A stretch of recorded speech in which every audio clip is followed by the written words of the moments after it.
So as I've just discussed so much about BluePrism and its features, let me give you an overview of the complete tool.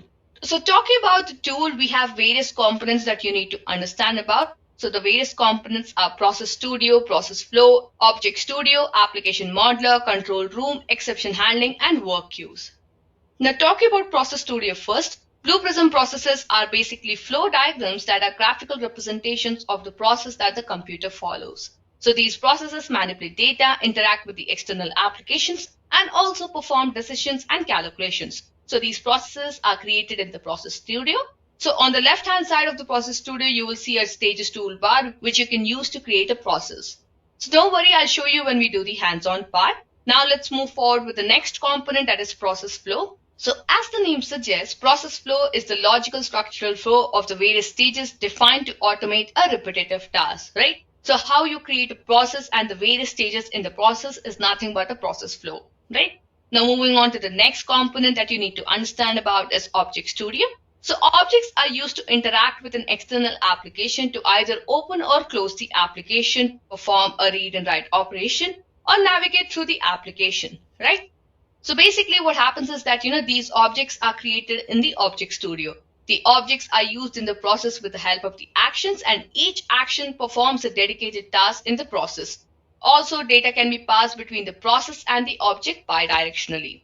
Coming to the next component, that is Application Modeler. The Application Modeler is used to make a model of the application before the object can communicate with the application itself. So this is done by mapping different elements such as windows, fields, buttons, which make up the user interface of an application.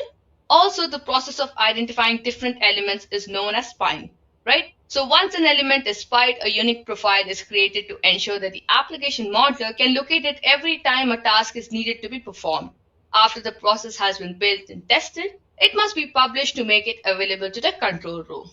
On that note, let's look into what is control room. So processes created in the Process Studio do not run on the version of the BluePrism local to desktop, but run on external resources known as a digital worker. So these processes which run from the control room is known as a session, and with the help of control room, the processes are performed in an efficient manner, right? Well, that was about control room, guys. Now let's move forward with the next concept, or next component that you have to understand about is exception handling. So errors, as we all know, can occur at any point in the process workflow.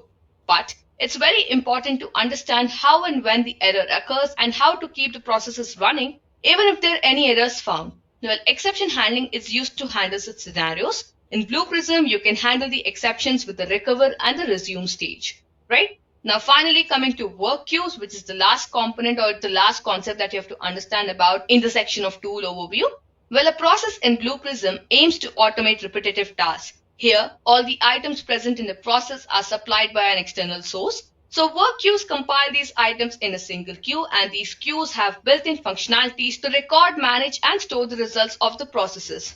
So you can understand that, a work queue is a sorted list of items that are executed by the process, right? Well, guys, these were a few concepts, or I would say these were